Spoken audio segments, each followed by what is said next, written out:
Subscribe channel Truth.id dan aktifkan lonceng notifikasi untuk mendapatkan informasi seputar live streaming dan video khotbah terbaru. Posisi tombol subscribe berada di kanan atas channel kami dan jangan lupa nyalakan loncengnya.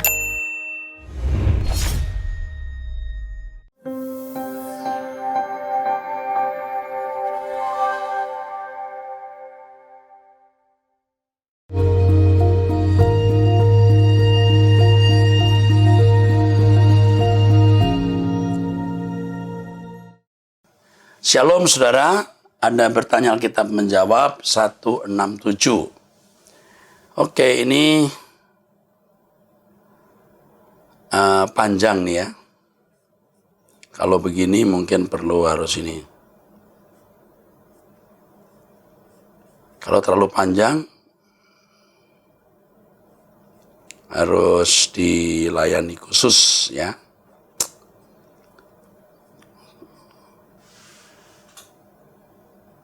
Tapi ini boleh panjang tapi penuh pelajaran rohani. Jadi saya baca aja ya. Dari pria usia 39 tahun, 0819, 1475 dan seterusnya. Tolong luangkan waktu membaca semua sampai selesai tentang pergumulan saya. Oke. Saya suka dengar khotbah Bapak tentang semua teologi Bapak, saya cocok dan sepaham Pak. Usia 39 tahun, sudah menikah 10 tahun, dikaruniai 3 anak, tidak mengalami kebahagiaan dalam pernikahan, 2,5 tahun ini tidak berhubungan badan dengan istri, padahal dia masih mencintai, selalu ingat istrinya dan ingat masa-masa pacaran dulu. 2,5 tahun yang lalu, awal April 2018, itulah kemarahan saya setelah kami selesai berhubungan badan. Saya waktu itu karena sudah sering tersakiti dan mungkin dalam puncak amarah, saya bilang ke istri saya, ini terakhir kalinya kita berhubungan ya, aku nggak akan minta berhubungan lagi, aku tidak akan marah-marah dalam sehari-harinya, nantinya kan tidak berhubungan lagi, jangan khawatir ya. Mungkin ini saya waktu itu karena sudah sering tersakiti dan mungkin dalam puncak amarah, saya bilang kepada istri saya, ini terakhir kalinya kita berhubungan, mungkin tidak dilayani dengan baik, mungkin istri melayani suami ya asal-asal saja, yang orang sering bilang kamu kayak gedebok pisang, kata laki-laki kepada istrinya. Lalu ini rasanya marah dan si laki-laki berkata, saya nggak akan hubungan lagi sama kamu, nggak marah-marah kalau kamu nggak ngasih. Dan aku tidak akan mau kalau kamu ngajak aku untuk berhubungan, pasti akan kutolak. Ini ucapan laki-laki ya, suami ya, pria ini. Sebenarnya Pak, kalau istri saya tahu dia penyebab semua ini dan merasa menyesal, mestinya di beberapa hari kemudian dia mulai minta maaf. Merujuk, merayu, merubah sikapnya, memperbaiki saya, membaiki saya. Oh, jadi hubungan itu tidak membuat pria ini bahagia. Istri yang di pihak salah, ketika suami menunjukkan kemarahan, dia berharap istrinya minta maaf, malah tidak. Saya pun pasti tidak akan mengelaskan hati saya seperti batu. Saya pun akan luluh karena saya sayang terhadap istri saya. Saya selama 7 tahun lebih menikah itu, saya banyak mengalah terkait dengan sikap istri saya yang seakan tidak memiliki hasrat berhubungan badan dan memikirkan hubungan kami itu. Oh, jadi suami memiliki libido yang masih baik atau kuat, istri tidak. Atau orang kenal sebagai frigid gitu. Saya mengerti saat dia capek, sakit, meskipun itu weekend, saya pun tidak memaksakan dan menanyakan. Tapi kenapa dari 7 tahun lebih tersebut, dipotong 5 bulan pertama kehamilan dan 1 bulan setelah kelahiran untuk ketiga anak saya, berarti tersisa 70 bulan yang harusnya kami bisa melakukan hubungan. Saya paling hanya berhubungan dengannya sekitar 30-40 kali saja, yang artinya 2-3 bulan sekali Pak. 2-3 bulan sekali, 3 bulan sekali. Kalau di rata-rata, dan itu pun 90% adalah mesti saya yang meminta untuk berhubungan. Seolah-olah dia tidak ikut mempunyai kebutuhan tentang seks ini. Padahal saya, kebutuhan seks saya.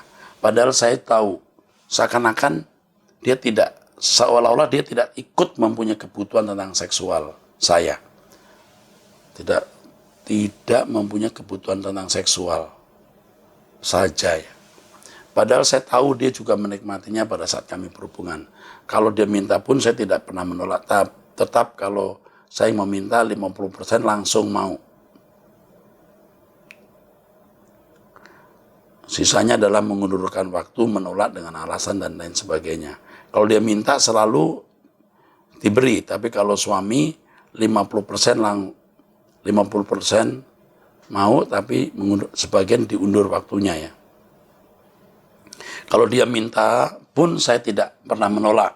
Tetap kalau saya meminta, oke. Jadi tidak seimbang lah. Dia selalu bilang kalau saya marah-marah atau membahas masalah ini, dia bilang, ya gini, kalau laki nggak dikasih jatah, atau bilang mesti bahas masalah ini lagi. Saya bilang kepada istri saya, terus terang saya emosi Pak dibuatnya. Saya tidak suka istilah jatah.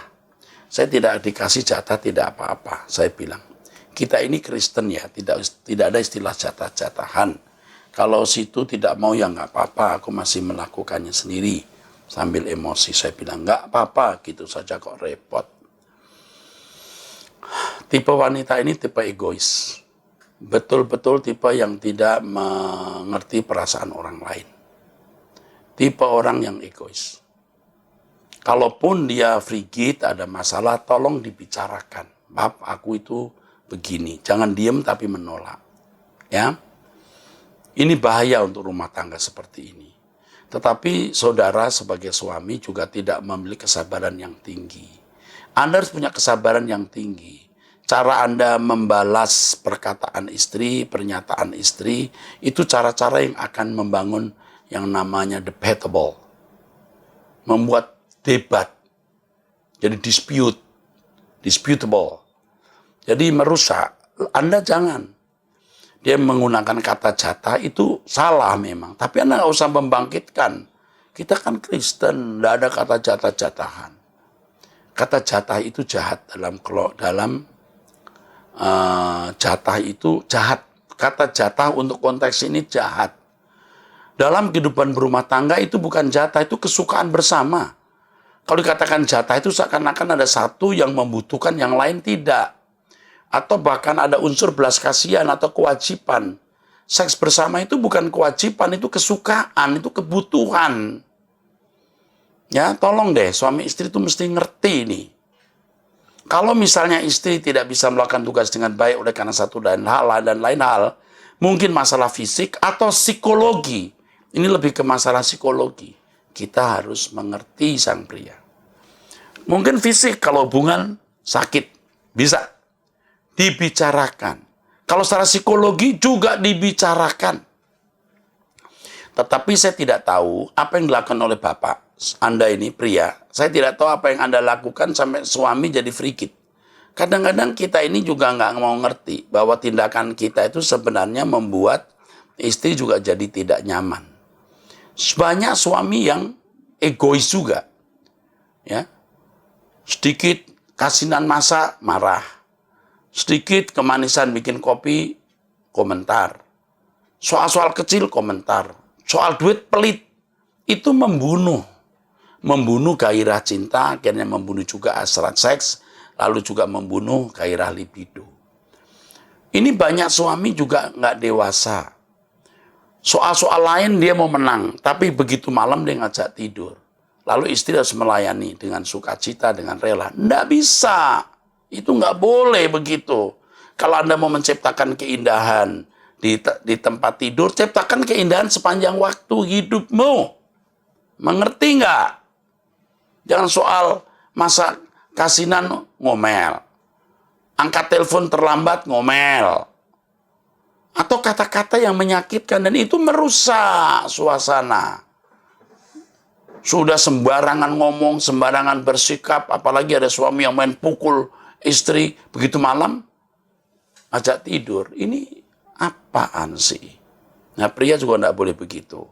Saya tidak mengatakan Bapak yang nanya saya ini begitu, mungkin Anda tidak. Tapi Anda kurang sabar, itu saja. Ekstra sabar. Ini sebelum saya baca seluruhnya ya, ini masih ada. Jangan minta lagi. Tapi yang Anda lakukan adalah kemesraan. Kemesraan tidak harus hubungan seks. Anda memberikan dia hadiah, Anda suka makan apa yang menjadi kesukaan. Apa yang dia tidak sukai, jangan lakukan. Dia paling nggak suka Anda cuci mobil depan rumah sampai rumah basah kuyup. Jangan lakukan, soal-soal kecil. Dia tidak suka Anda masuk rumah pakai sepatu, harus dibuka. Lakukan. Apa yang dia tidak suka, jangan lakukan. Apa yang dia suka, lakukan. Beri kemesraan, tidak harus di tempat tidur. Anda ini juga egois, apa mesti di tempat tidur? Ya, sementara waktu demi keutuhan keluarga. Ya, Anda sudah punya anak belum? Saya baca dulu di sini ya. Saya belum membaca lengkap. Saya bilang begini Pak, tapi tak bilangi ya, Tuhan mengaruniakan hubungan seks hanya untuk suami istri, tapi kamu tidak melakukannya. Harusnya cinta suami dan istri itu yang harus lebih besar, lebih kuat, bukan ke anak. Begitu ada kehadiran anak dalam rumah tangga. Karena itu juga dasar dan kokohnya rumah tangga. Oke, ada khotbah maksudnya ini ya. Harusnya suami lebih cinta kepada istri dan juga sebaliknya. Oke, ada khotbah maksudnya. Ini dia ngomong begitu. Saya bilang begini Pak, tapi tak bilangi ya gitu. Ini orang Jawa nih kayaknya. Tionghoa Jawa atau orang Jawa. Karena itu juga dasar kokohnya. Oke, anak hanya titipan. Ini khotbah dia. Kita percaya Tuhan untuk membesarkan dan membimbing. Tapi kalau kita sendiri satu sama lain tidak kuat, tidak memberi contoh yang baik kepada anak-anak, bagaimana dong? Terserah kamu, aku sebagai istri sudah bilang. Loh, jadi aku nanti bilang dipanggil Tuhan, kapan-kapan aku nggak salah di hadapan Tuhan. Saya bilang gitu Pak. Loh, ini kok jadi begini? Ini kan yang nulis laki-laki nih. Saya bilang begini, tapi tak bilangi ya, Tuhan mengaruniakan seks hanya untuk suami istri, tapi kamu tidak melakukannya. Harusnya cinta suami dan istri itu yang harusnya lebih besar, kuat, bukan ke anak. Begitu ada keadaan anak dalam rumah tangga. Karena itu juga dasar dari kokohnya rumah tangga. Harusnya suami lebih cinta kepada istri dan juga sebaliknya. Anak-anak hanya titipan, kita dipercaya untuk membesarkan, membimbing. Tapi kalau kita sendiri satu sama lain tidak kuat, tidak memberi contoh yang baik kepada anak-anaknya, bagaimana dong? Terserah kamu. Oh, dia jawab begini, terserah kamu, gitu ya.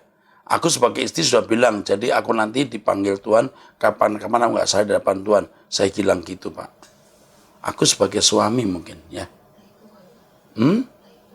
Apa? Apa itu?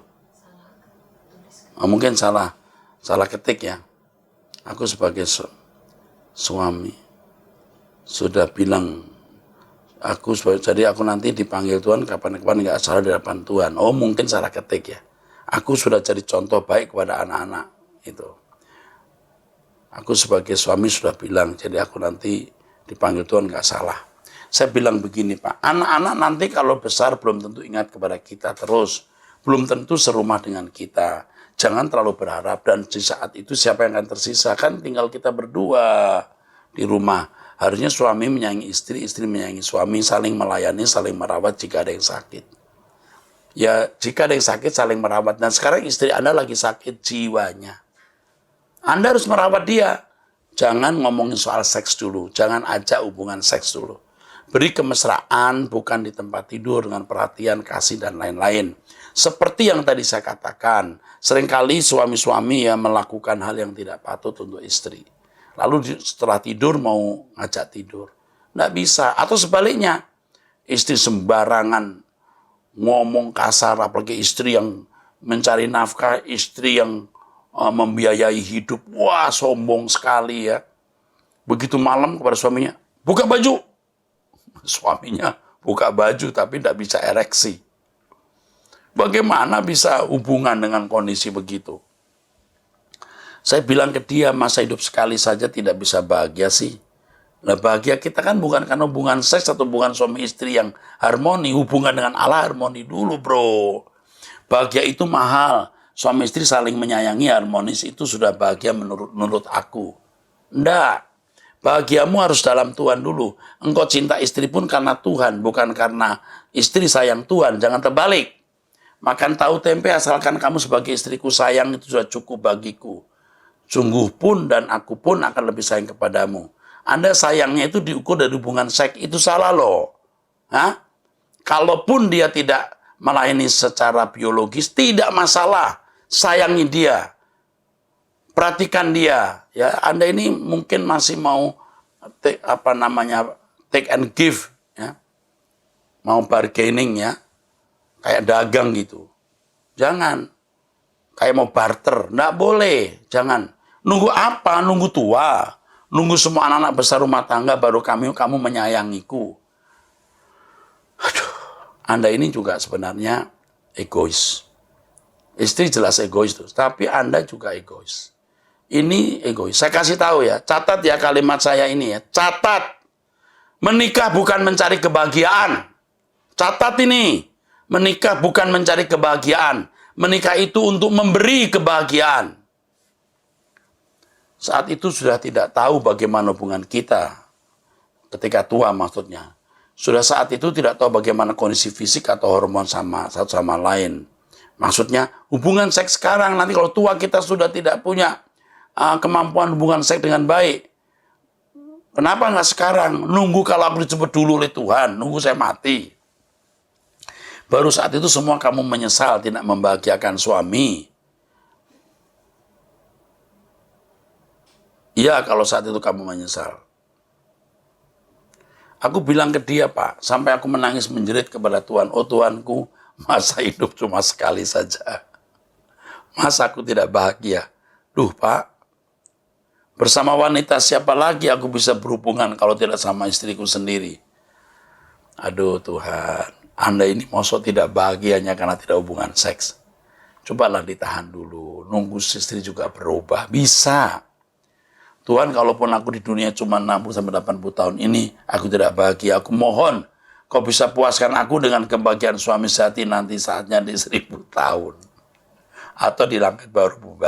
Ya udah ngerti kan? Kalau tidak sekarang, nanti saja.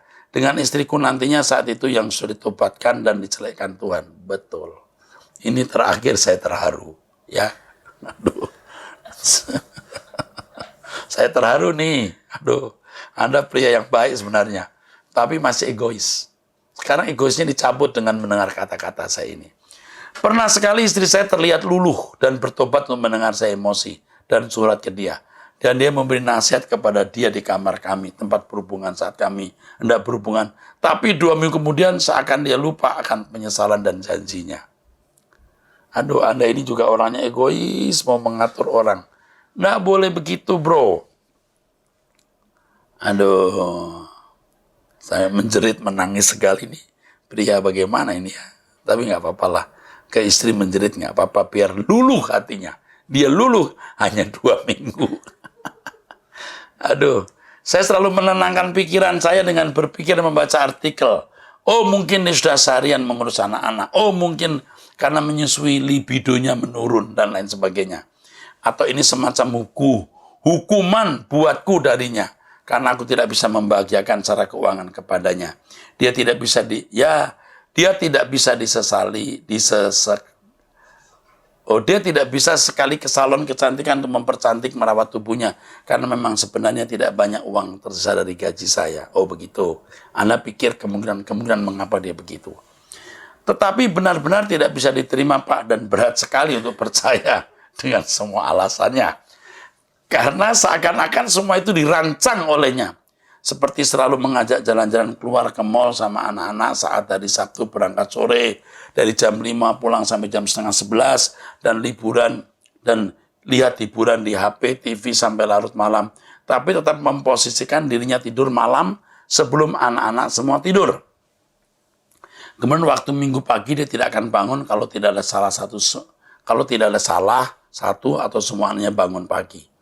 Juga seperti tidak membiasakan memaksa anak-anak kami untuk tidur siang sehingga kami punya waktu berdua. Juga seperti kalau hari Jumat malam juga memberi kode saya dengan bilang kalau badannya tidak enak seperti masuk angin. Emang dia buat alasan perempuan supaya nggak ditiduri. Saya juga kepikir gini loh. Mungkin dia pernah memimpikan suami atau sosok suami. Dan ternyata sosok suami yang diidolakan. Ternyata Anda jauh dari standar itu. dan dia kecewa. Dan kekecewaannya bisa terekspresi dengan hal ini. Bisa begitu. Bisa begitu. Ya. Bisa begitu. Padahal kalau dia punya suami seperti yang diidolakan, belum tentu dia juga bahagia loh. Nah, sekarang Anda bisa membuktikan bahwa dia tidak salah memilih suami. Anda adalah suami yang terbaik. Buktikan dengan perbuatan. Semua dibuat-buat olehnya. Saya sampai berpikir jelek karena apa? Jadi dia pura-pura sakit, pokoknya dia tidak mau melayani tidur lah nanti. Dengan dia yang selalu membuat kue kalau pas malam saya pulang kerja sampai jam 10 malam untuk dijual paginya. Oh, ini berarti keluarga yang berat ya. Kalau pas anak-anak di masa tidak ada ujian ataupun PR dengan alasan untuk membantu perekonomian kami. Dia lakukan dengan kerasnya Senin Jumat dan menggunakan jurus kalau Jumat malam kalau badannya capek. Kurang enak. Kalau Jumat malam udah sakit dia sakit malam Jumat namanya. Sedangkan bagi saya semua itu alasan semua. Semua dibuat-buat sendiri. Kalau memang tahu dari awal perekonomian kami level yang sekian misalnya, haruslah meralat mengajak saya untuk berpikir ulang tentang pilihan anak sekolah kami. Merelakan, melepaskan, dan selanjutnya memilih level standar sekolah yang pas untuk ekonominya. Supaya jangan terjerumus lama. Sehingga tidak perlu mati-matian. Kami harusnya mengambil sikap bisa bersyukur, mencukupi diri, mengambil sekolah tetap Kristen, tapi yang tidak mahal, yang cukup untuk uang mereka. Dia juga sering memakai alasan kalau mama saya sering membuat dia marah, padahal tersebut tidak masuk akal, yang mana sedang dibahas istri saya. Jadi frigiditas atau kedinginan sikap istri terhadap suami karena mamanya marahin dia. Bisa benar, bisa salah juga. Sikap mertua yang tidak marah, dianggap marah bisa. Dia cari-cari alasan. Atau memang mertua Anda juga melakukan, mama Anda juga melakukan perbuatan yang dia tidak merasa happy. Tapi bisa juga ini alasan-alasan. Dia sering beralasan kalau Anda tidak berada di pihaknya membela dia dalam kaitan konflik dengan mama Anda. Nah, ini masalah jadi tambah ruwet nih. Padahal waktu konflik itu Anda tidak ada di situ ya. Tapi ini juga bisa beralasan karena Anda dituntut untuk membela dia. Tapi padahal Anda mau bersikap netral mungkin antara istri dan orang tua.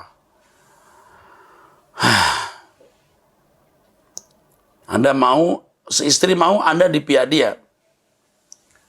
Dia memakai alasan bahwa Anda sibuk di kantor, pulang malam, tidak pernah membantu. Itu bisa. Istri capek-capek di rumah. Suami pulang masih suruh membantu. Kalau tidak lalu istri merasa suami tidak mengerti perasaannya. Saya tahu ada wanita-wanita seperti ini. Oke lah, bantulah. Tetapi adilkah kalau itu dilakukannya dan menghukum seperti ini? Saya pun mungkin secara tidak sadar mengambil sikap gara-gara lunturnya. Jadi semua ini karena dia luntur cintanya. Begitu maksud si pria ini. Hal itu membuat dia tidak ada nafsu untuk berhubungan. Saya teringat dan sekarang menyesal jika ingat pernyataan Pak Eras yang berkata, jadikan pasanganmu itu hadiah di mata Tuhan, hadiah untuk orang tuamu. Sepertinya saya gagal memilih, atau saya gagal sebagai suami. Saya gagal menjadikan dia istri yang baik, setidaknya yang layak, normal. Saya lihat dari istri teman-teman saya. Nanti dulu. Teman Anda belum tentu juga lebih baik, ya. Istri temanmu juga belum tentu lebih baik, belum tentu, ya. Oke. Ini istri tetap bisa menjadi hadiah untuk orang tua. Dia masih bisa berubah kok. Anda menghadapi masalah besar, tetapi tidak ada masalah yang tidak bisa diselesaikan. Yang pertama, saran saya harus ikuti turut ID, merubah diri, jangan menuntut istri melakukan hubungan seks, jangan menuntut, jangan memaksa. Lalu Anda beri dia kemesraan dengan cara lain, tidak harus di tempat tidur, perhatian, kasih, jangan lakukan apa yang dia tidak suka, lakukan apa yang menyenangkan dia selama tidak melanggar firman Tuhan. Jangan sampai cerai, demi anak-anak, ingat ini. Jangan karena seks, jangan karena libido Anda cerai. Ya. Oke. Sebenarnya saya sebenarnya sangat tampak dan tidak bisa dielak adalah masa-masa di mana pada waktu kami masih memiliki anak. Pada waktu kami masih memiliki anak. Di mana notabene anak baru lahir, masih bayi, dia tidak memikirkan saya sama sekali, kata pria ini. Dia mengambil sikap untuk tidur jika anaknya masih bayi tidur atau malah memilih lihat TV dan tidak merasa bersalah melupakan saya, kata pria ini. Padahal dulu dari bulan pertama ketika setelah menikah kami sangat aktif secara seksual bahkan sampai 2-3 kali sehari. Ternyata setelah tahu dirinya hamil dia sangat senang dan saat itu seolah-olah dunianya difokuskan pikirannya perbuatannya untuk kepada anak. Oh ya, ini ada tipe wanita begini.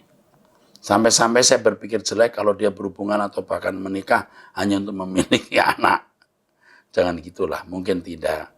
Tapi kesukaannya punya anak bisa membuat dia bisa memilih anak. Aduh, Anda jangan emosi deh. Saya pun sebenarnya semacam tidak mau dan ilfil kalau berhubungan badan. Oke, saya bisa dan rela saya lakukan Pak Eras adalah saya akan memberi contoh dulu yang baik dengan merubah, memperbaiki apa yang bisa saya lakukan, kerja lebih efisien sehingga bisa pulang tepat waktu. Saya akan berdoa berpuasa, Anda usah berpuasa. Ya. Untuk begini Anda merubah karakter, jangan menggantikan merubah karakter dengan puasa. Ya. Kalau puasa untuk hal yang lain, jangan karena hal ini. Sehingga bila nanti Tuhan yang menyentuh pertobatannya, jangan menunggu Tuhan menyentuh, Anda yang harus menyentuh dulu. Saya akan melanjutkan bersabar menunggu dia untuk berubah. Saya kasihan Anda akan tahu. Ya, ini episode 167. Dan Anda ini adalah pertanyaan yang terlama saya jawab. Dari Abam dari 1 sampai 166. Ini pertanyaan terlama. Hampir 25 menit lebih ini sekarang. Tapi saya bersyukur ya, Anda bisa mengatakan ini. Tapi saya tetap mempunyai prinsip, saya sudah berjanji di hadapan Tuhan dalam janji nikah, saya akan menjadi suaminya, menyayanginya sampai maut menjemput. Tetapi cinta itu luntur sejak 7 tahun lalu dan sangat kering sekarang ini. Yang bisa saya relakan memberi contoh, memperbaiki apa yang tidak, yang bisa dilakukan. Berdoa puasa, tapi tadi saya katakan tidak usah puasa. Perbuatanmu yang kau rubah, lalu lanjutkan bersabar. Aduh, Anda orang yang dipilih Tuhan, ya. Anda dipilih Tuhan. Anda bakat. Jadi ini jangan dijadikan masalah besar. Ada banyak masalah lain yang lebih besar. Ini bukan masalah besar. Ingat, ini bukan masalah besar. Jadi Anda jangan merasa ini masalah besar ya. Oke? Jalani, sabar, lihat anak-anak. Jangan lihat istri yang begitu murtala tidak membahagiakan. Lihat anak-anak. Anda semakin sayang anak, Anda semakin sayang anak, istri akan lebih sayang Anda nanti. Tapi kalau Anda merasa anak itu saingan, Anda jadi ancaman di mata istri Anda. Oke? Lebih sayang anak. Oke. Oke deh. Usia 41 tahun pria. 08 17 91 96 dan seterusnya. Halo Pak Eras, saya laki-laki usia 41 tahun. Mau request Bapak, kan lagu-lagunya banyak dari dulu sampai sekarang. Dimasukin 1 atau 2 memory card saja. Dan dijual Pak. Jangan mahal-mahal ya Pak, sekarang udah nggak zaman CD lagi Pak. So bikin 1 USB compilation of all panjang, your songs. Pak, biar jemaat nggak curi-curi download dari YouTube, Pak. Karena cari lagu Bapak susah dicari. Nggak ada yang mau ditanya, Pak. Request itu saja. Karena kalau masalahku hanya Tuhan saja deh, seperti yang Bapak katakan. Ya, sudah jalani saja hidup ini dan beriman dan berharap bertemu Sang Raja Kristus pada LB3. Ini dari Dave. Dave. Okay, nice to meet you. I'm happy receive your message. Senang saya. Oke. Ini ide yang bagus. Saya tidak keberatan. Sangat tidak keberatan. Nah, ini ada sekretaris saya, tolong dicatat ini ada berapa permintaan dan itu harus menjadi catatan yang baik. Oke. Wah, keren bener nih Dev ini punya usul nih. Ini anak milenial tuh begini nih. Iya tahu, umur 41 tahun kan masih milenial.